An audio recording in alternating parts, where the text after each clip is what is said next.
കണ്ണൂർ പയ്യന്നൂർ പുതിയ bus stand പരിസരത്ത് നിന്നും ഇരുതലമൂരിയുമായി 5 പേർ പിടിയിലായി. Taliparamba range forest officer Sanoop കൃഷ്ണന്റെ നേതൃത്വത്തിലുള്ള സംഘമാണ് പ്രതികളെ പിടികൂടിയത്.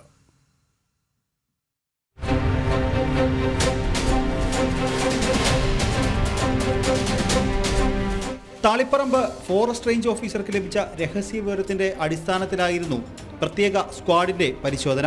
ഈ പരിശോധനയിൽ പയ്യന്നൂർ പഴയ ബസ് സ്റ്റാൻഡിന് പിറകുവശത്ത് നിന്ന് ഇരുതലമൂരിയെ വിൽപ്പന നടത്തുന്നതിനിടെ പ്രതികളെ കയ്യോടെ പിടികൂടുകയായിരുന്നു. തൃക്കരിപ്പൂർ സ്വദേശികളായ ഭികേഷ്, മനോജ്, പ്രദീപൻ, ആന്ധ്രാപ്രദേശ് സ്വദേശികളായ നവീൻ, ചന്ദ്രശേഖർ എന്നിവരാണ് പിടിയിലായത്. ആന്ധ്രയിലെ ചിറ്റൂരിൽ നിന്നും വിൽപ്പനയ്ക്കായാണ് ഇരുതലമൂരിയെ കൊണ്ടുവന്നത്. പ്രതികളെ ചോദ്യം ചെയ്യലിന് ശേഷം നാളെ പയ്യന്നൂർ കോടതിയിൽ ഹാജരാക്കും. പ്രതികൾ സഞ്ചരിച്ച ഒരു കാറും ഇരുചക്രവാഹനവും അധികൃതർ കസ്റ്റഡിയിലെടുത്തിട്ടുണ്ട്. സംരക്ഷിത വിഭാഗത്തിൽപ്പെട്ട ഇരുതലമൂരിയെ കൈവശം വെക്കുന്നതും വിൽപ്പന നടത്തുന്നതും നിയമപ്രകാരം കുറ്റകരമാണ്. ജനം, കണ്ണൂർ.